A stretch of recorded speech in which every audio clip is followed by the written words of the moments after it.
and good night.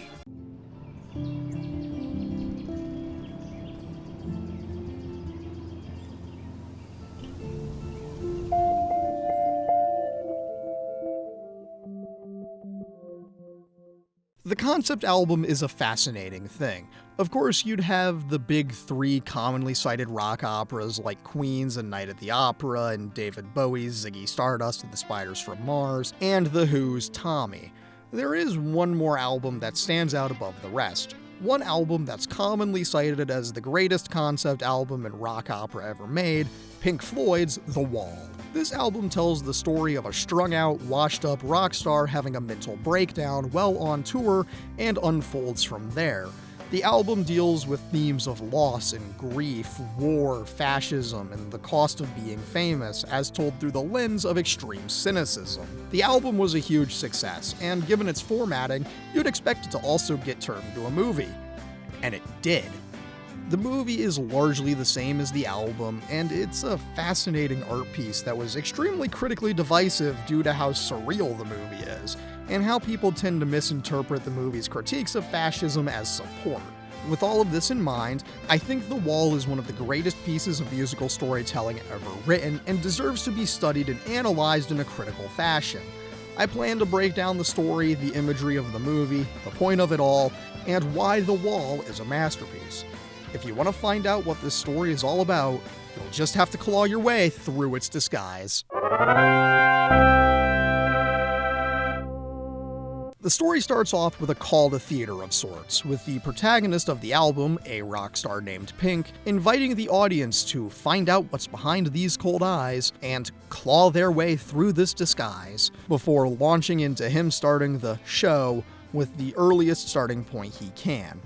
It starts with a baby crying, and then is followed by a mother singing to that baby about how she loves him and dad does too. Then, of course, we shift back to Pink's perspective as he starts to talk about how the thin ice of modern life, and how you shouldn't be surprised when a crack in the ice appears under your feet and you slip out of your depth. Which immediately goes into the next story, which is the start of Pink building the wall. He starts talking about how his dad flew across the ocean and how he only left things like a snapshot in the family album behind. This is shown a bit more clearly in the movie, as the reason his dad left was because he had to go fight in World War II, and he died in the war. Pink internalized this as his dad abandoning him, summing this up as all in all, it was just bricks in the wall, before we move further forward in time.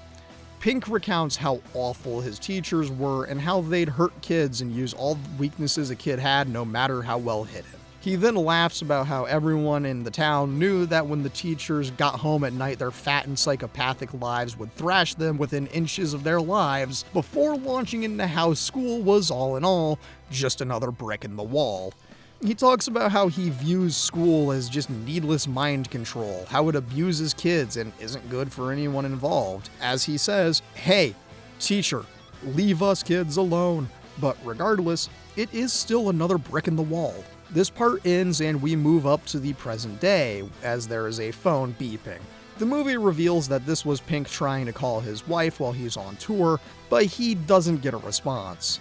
He then has a deep exhale before he uses the literary move of the apostrophe.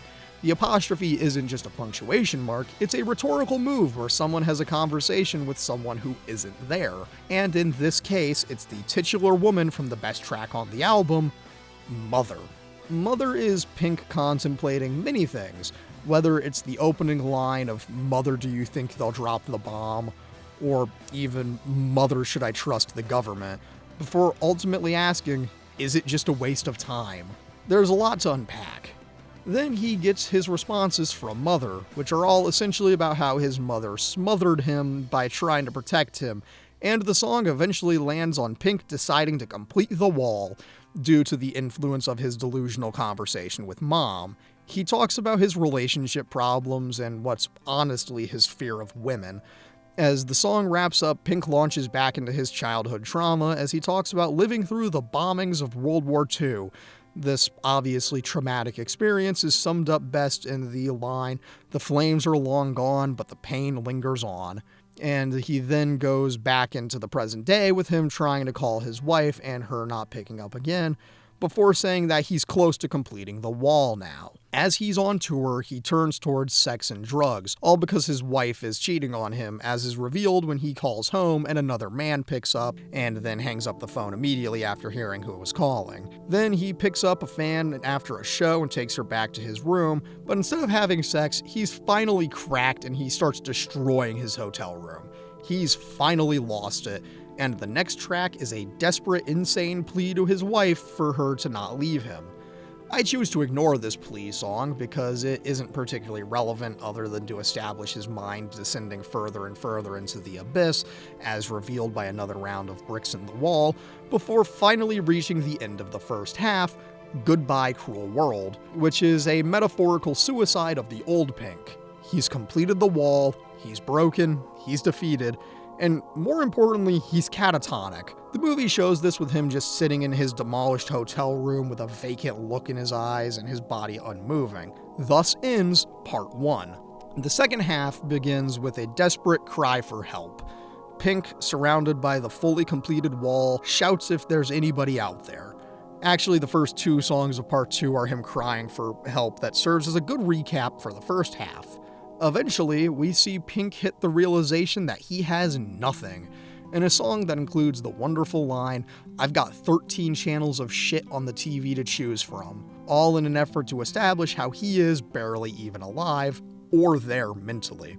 As he sits watching the TV, a war movie comes on. He has two quick numbers about that to further drive home the themes of war and grief. Then we reach what's arguably the most well-known track from this album. As Pink sits there essentially dead in his hotel room, his manager comes into the room and sees the state that he's in and calls in some medics to try and revive Pink back into being able to perform that night. As the medics are injecting Pink with all the drugs necessary to bring him back, he has become what he calls comfortably numb. After some of the drugs kick in, Pink seems to be almost bargaining with his manager, asking if the show must go on, before he inevitably ends up on the stage to perform. He's on the stage, and it's a reprise of the first track, In the Flesh? Named In the Flesh. He starts off singing, "So ya, thought ya might like to go to the show, to feel the warm thrill of confusion, that space cadet glow," which is what it should sound like before the delusions kick in and he goes off the rails. He goes on to say, "I've got bad news for you, sunshine. Pink isn't well, he stayed back in the hotel, and they sent us along as the surrogate band. We're gonna find out where you fans really stand," before he launches into being a full-blown neo-Nazi and saying all sorts of slurs and talking about how if he had it his way, he'd have all of them shot. And then he launches into Run Like Hell, which is shown in the movie as a group of skinheads causing all kinds of chaos in the streets, and of course the song plays in the background. It's really just reinforcing the point that Pink has gone off the deep end and has gone insane. He's so far detached from reality that he thinks the fans at his concert are like Nazis and he's their leader. This raises some questions for analysis, and as I've interpreted it, none of this part actually happens in reality. In reality, he's just performing on full autopilot and all of this is in his head. This is showcased in the next track, Waiting for the Worms. This track bounces between both parts of Pink, the man and the delusion, as the drugs start to wear off. It continues the themes from the previous songs, but has parts where you can tell it's the real Pink trying to come through. Eventually, the real Pink, the human, comes through and yells, "Stop." As everything stops, Pink imagines that he is in a prison for the crimes committed during his delusions, and he talks about how all he wants to do is go home and take off this uniform and leave the show. Then, as he imagines himself in prison, he imagines himself on trial. As the trial goes on, various traumatic forces in Pink's life come up to testify against him. What crime is he being tried for, you may ask? Showing feelings of an almost human nature. He's broken again. The neo-Nazi part never happened, but what did happen was him having an emotional breakdown, presumably on stage. The disguise has fallen off, and he's broken down. He showed his true feelings to the world. After all parties have made their cases, the judge gives Pink his sentence: tear down the wall. Which he does. As the wall falls, Pink realizes that he isn't alone at all. There were people who were actually there for him, he just couldn't see it through the wall. Outside the Wall, as a song, tells this message clearly, but then instead of ending the album with the melody fading out and the album stopping, you hear a familiar melody from the beginning of the album. That's right, it's a perfect loop. As the last line in the first half of the first line, the last line being, "Isn't this where?" and the first being, "We came in." It's an existential crisis for Pink because the end is never the end. Now, the movie and album are mostly the same. The key differences between the two come from the end. Where the album never ends and is a never-ending cycle, the movie ends on a more hopeful note with Outside the Wall not looping back into In the Flesh, with a question mark. All in all, that's the story of The Wall, so let's get into analyzing this beast, shall we? The album covers so much ground in its symbolism and critiques of everything from 70s concert culture, especially events like the Altamont Speedway Free Festival in 1969, and Pink Floyd's own 1977 In the Flesh tour, to war, the education system, marriage, fame, and fascism. It does a phenomenal job of getting its messages across, and the movie manages to elevate this to an even higher quality, with minor exceptions. Except for Mother. The movie completely bastardized that song, and it makes me sad. Anyways, the movie tends to keep with the main story beats of the original album, but expands upon certain things, like how the film has many visuals of war intercut throughout. It opens with a scene of Pink's dad dying in World War II. There's a scene of a medical tent after a battle with medics tending to many dying soldiers with horrific wounds. There's these gorgeous animations of people dying senselessly in the war, primarily by obvious Nazi symbolism. And the World War II symbolism doesn't stop in the incredibly obvious images of war. There's a scene where a young Pink places a bullet on a train track as a train is approaching just to make it shoot. He's in a train tunnel as the train goes by, and as he's leaning against the wall of the tunnel, we see thousands of hands and faceless people sticking out of the train car in a blatantly obvious image that I'm not going to explain. And most of these images are made for the movie, and the images that come from the album are just as potent. A standout scene early on shows a young Pink as he wanders through a playground. We see kids playing and spending time with their parents, and just by visuals alone, you understand exactly where young Pink is at. He is alone, with no guidance, just searching for a father figure only to be rejected at every turn. And when he gets home, it's not like things are particularly bright for his future. He is home alone, and he goes through the wardrobe in his parents' room. This is where he finds his dad's soldier uniform, and as he dons the outfit, we get a neat visualization of Another Brick in the Wall Part 1, as When the Tigers Broke Free Part 2 plays in the background. Side note, When the Tigers Broke Free Parts 1 and 2 are original songs made for the movie, and they aren't in the original album, or anywhere else for that matter. Regardless, it gives a better insight into how this story is Pink's lifetime of trauma unfolding in a single disastrous night, from his childhood to his career as a rock star. Of course, one of the more famous Pink Floyd songs out there is the song that criticizes the education system. Just take a look at Happiest Days of Our Lives, and of course the ever-famous Another Brick in the Wall Part 2 from the album, and these songs as respective scenes in the movie. The obvious symbolism in the movie with shots of school being shown as a factory that inevitably throws students into the meat grinder, the shots of the teacher beating Pink, and the shot of the students revolting against the school and burning it down, it's pretty clear what Roger Waters thinks about the education system. On the subject of the scene where students revolt, it may be just exactly that, but I can't help but think of it as an allusion to Nazi book burning, given how important World War II and fascism are to the story. And while I could keep going on about the symbolism, I'm going to limit myself to only two more important symbols in the story, and we'll start with women as a repeated symbol. There's 1,000 examples of what women represent in this story, from the album version of Mother, the really beautifully animated Georgia O'Keeffe-esque flowers that ultimately turn viscerally disturbing to Young Lust. Women typically represent a negative thing in Pink's life. These may be for many, many reasons, and the track Mother ultimately clarifies his internal thought process on women. with, quote, "Mother, do you think she's dangerous to me? Mother, will she tear your little boy apart? Mother, will she break my heart?" Maybe it's because he's scared of being hurt, and yet all he's ever known is being hurt by the women in his life. Maybe it's because his mom was the only person in his life that never abandoned him. I mean, his wife abandoned him, and that's what inspires him to try and get with the groupie, only for that to break him and cause him to go off the rails. But ultimately, the women in his life represent human connection, which is why when his wife abandons him, causing him to pick up the groupie, he loses his shit and completes the wall, thus isolating himself from humanity. And speaking of isolating and rejecting your humanity, fascism. It's been mentioned repeatedly, and it deserves to be mentioned given how prevalent it is throughout the story. It goes without saying that the movie treats fascism as a negative thing, which is how it should be portrayed. Which is why, in the story, it only becomes super relevant when Pink is having a mental breakdown while drugged out of his mind, and he's completely isolated himself from humanity.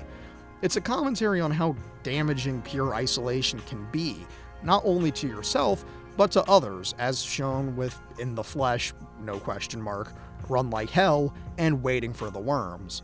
Fascism represents Pink's descent into madness and isolation, and when he eventually perceives he's gone too far, he yells for everything to stop, because in that moment, he regains his humanity, which is why, in The Trial, he is being tried for showing feelings of an almost human nature. Something the movie doesn't make clear is how much of this section is real and how much of it isn't, and I've come to the conclusion that none of the neo-Nazi rally sections are actually happening.